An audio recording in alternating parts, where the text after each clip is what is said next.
hand it over to CA to give you a little CA Stories Confidential. All right. Appreciate you, Reg. Appreciate you, Justin. Appreciate you.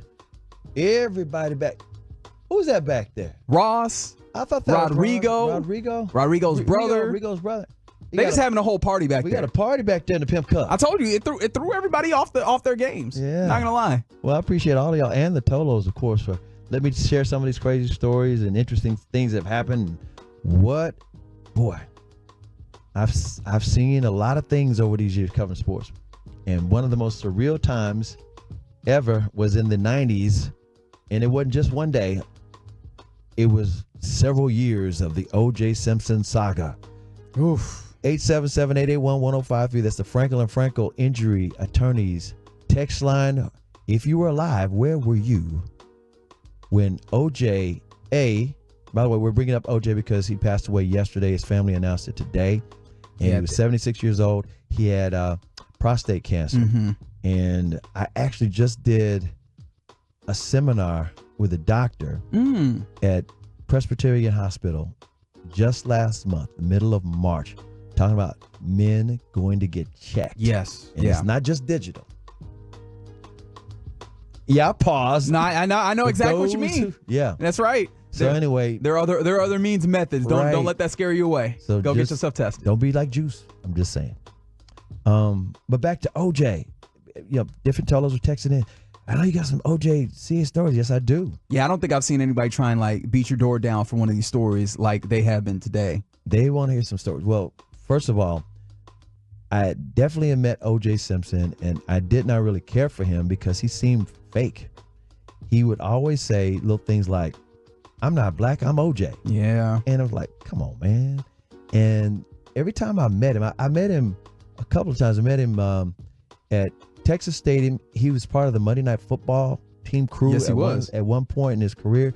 And so he'd be at the game, and he was just like, it's almost like he could tell that I knew he was fake, because you know how some people just won't make eye contact with you. They'll make eye contact with you a little bit and then look down or whatever, and he's like looking around the room, and I'm like, this dude, it's just something about him. And I didn't think he was a murderer or anything, but I was just like, he just seems so fake. And at this point, he was retired, but he was great running back, Hall of Fame, won the Heisman.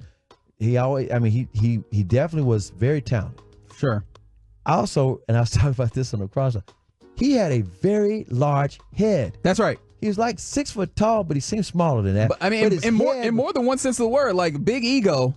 But then physically, man, he's like one of these guys. You put a hat on top of his head and just sit on top. It would never go down by his eyes. And the head. He had a very large head for his body.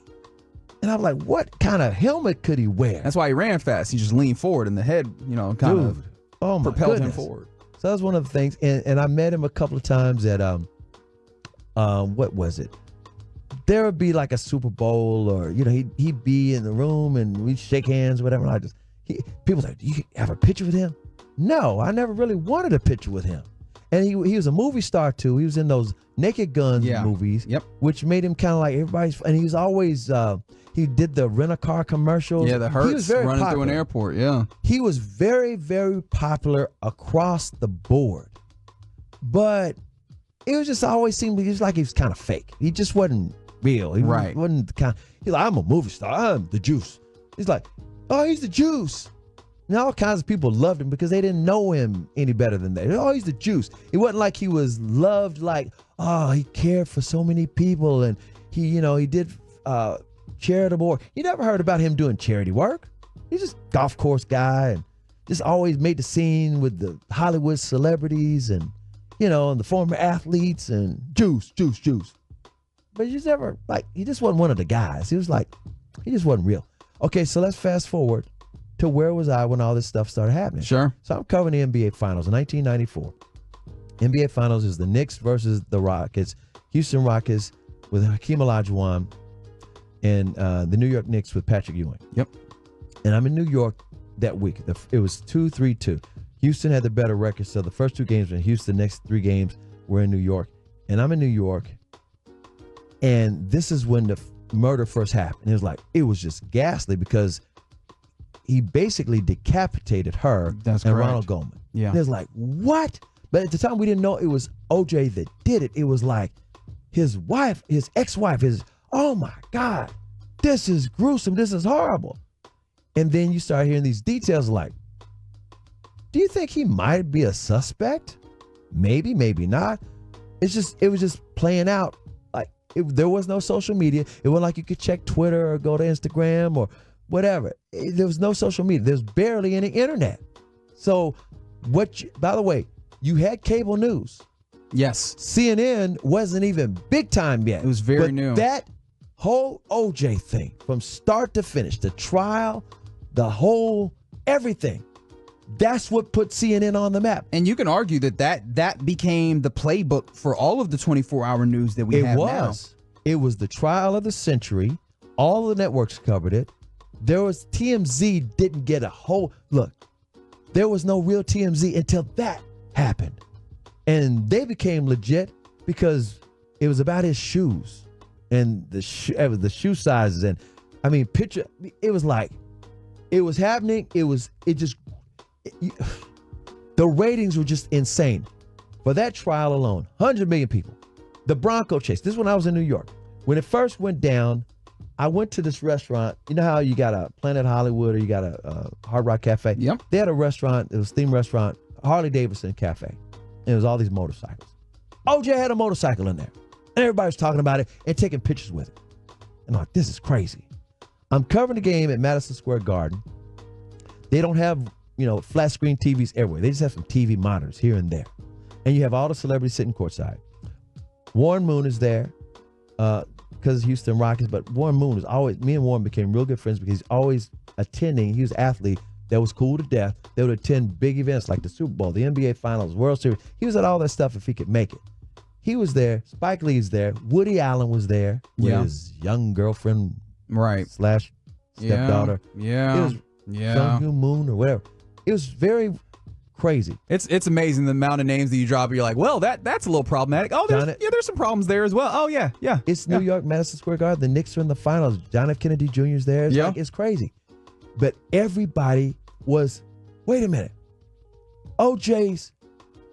He's getting away, or maybe he's committing suicide. He's in the back of a white Bronco. His buddy Al Cowling is driving it, and they're driving slow down the 405 in L.A., and helicopters are following this thing. And he's got a gun to his head, and he's got a suicide note, and he might be going to Mexico. Where is he going? Is he going back to he finally gets back to his mansion.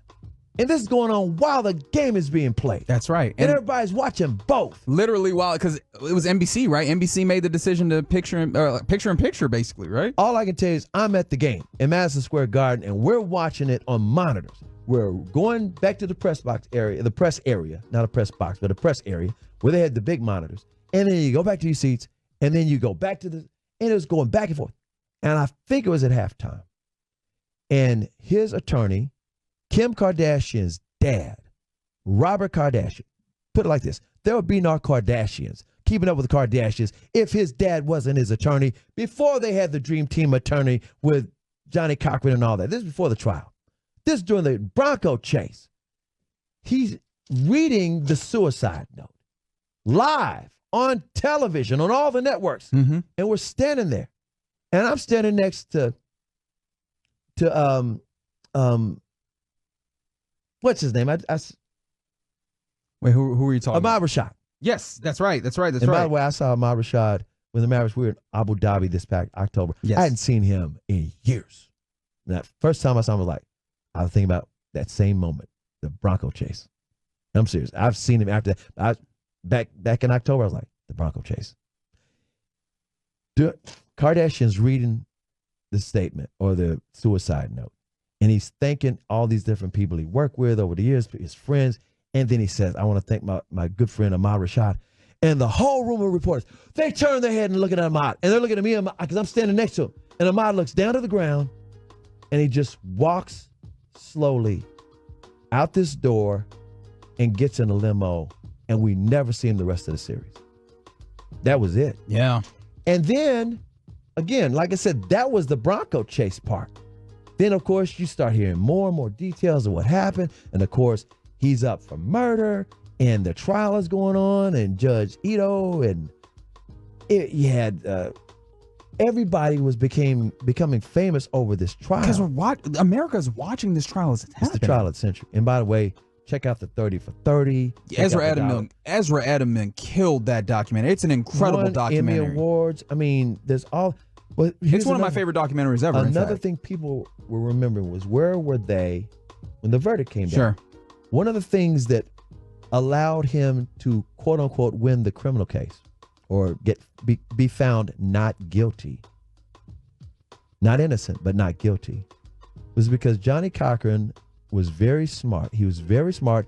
He turned this a case against the justice system, the criminal justice system in California, and especially after the Rodney King stuff. Mm-hmm. And black people who really, back in those days, they didn't really care for OJ. Like, oh, they're proud for him as an athlete, but it's like they didn't really care for him because he was not real. He was fake. But guess what? We're pulling for OJ because maybe a black man can finally beat this system. And that's the way Johnny Cochran positioned this thing, because there were so many things that were corrupt that he would bring up that kind of muddied the waters on, did OJ do it or not? It wasn't about did OJ do it or not. It was creating some doubt. And was he given a fair chance? So, okay, I'm working at K104. I'm also working at the Ticket. Was I working at the Ticket? Yeah, I'm working at the Ticket at that time. And I'm also working at Channel 8. The day that they announced that they were going to announce the decision, everybody knew it. It was this day. They were going to announce it before the end of the day. I'll leave K104, that morning show. And by the way, before even the announcement of the decision, I've been to Cowboys training camp at Thousand Oaks several times. I've been to California several times, LA for whatever the reason, and I had been over in Brentwood, drove past his house. I mean, all the little things you think about, because everybody's talking about it. Right. There are people camped out at his house just because. There were cameras set up just because. Something might break, a new twist to the knife, whatever. Yeah. Something would come up. And there had been enough instances where something wild popped up during the course of this trial. So the day that they announced the decision, where was I? At Valley Ranch. How about it was a Tuesday? On a Tuesday. Because this was the day that Jerry Jones would have a media luncheon. Tom Landry used to do it.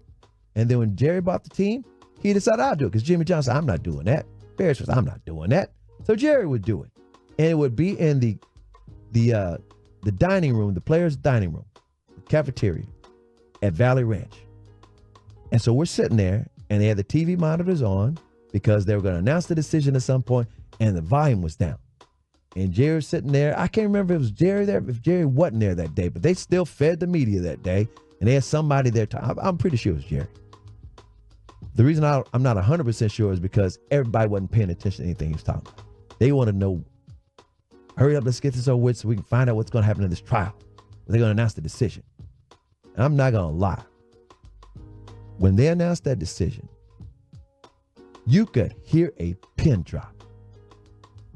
And you could see angry old reporters mad that OJ was found not guilty. And they show the streets in LA. Everybody's jumping up and down for joy. I balled up my fist. I went, yes, I had to. I was just, because I didn't care for OJ. Yeah.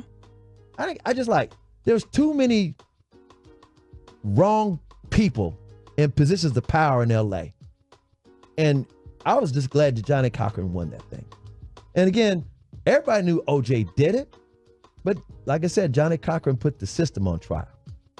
And I'll never forget, it was because it was very evident at Valley Ranch and at luncheon that this was split. This country was split. One of the earliest, like I guess, national television moments, instances of the two Americas. There were people that could not believe. Yeah, black people were happy, and they thought that OJ was innocent. We didn't think OJ was innocent. We're just glad that, the system got exposed. Basically, that system right there in that particular county got exposed. Yeah. So again, that's where I was when it all went down. And the next day when I went on the morning show at K104, everybody's happy. Yeah, I was like, how much did y'all talk about on air? Every day. Every day. And we knew he did it. And we knew he was only being black for that trial. Because his world wasn't that anymore. He was OJ. He wasn't black no more. He said it all the time. Yeah. I'm not black, I'm OJ. Keeping it real. And as you see, his story's confidential. A crazy time in America, and obviously becomes relevant again in a particular way because Orenthal James Simpson passed away yesterday to prostate cancer. Ultimately got him at the age of 76, as we were notified earlier today via his social media account by his family. Been a wild day of seeing various discourse about O.J. Simpson, but ultimately passes away. And yeah, that's what I'm willing to say at this moment. That's all you have to say. Let the social media speak for itself. Again, O.J. Simpson, karma. And again, the way he was treating it after he got, first of all, before he went to jail, and when he went to jail because he was in Las Vegas and people were selling his memorabilia, for he got mad about it. Back. So he had some weapons with some guys. They said, let's go get our stuff back. Let me get my stuff back. You can't do that. He said, but I'm OJ. No, you're not. You in jail. And then he got out of jail and was on a regular figure on Twitter, acting like he didn't do nothing. Yeah. So I ain't got no love for him. Really and truly part of the nastiest part of I don't dislike him, but hey, karma.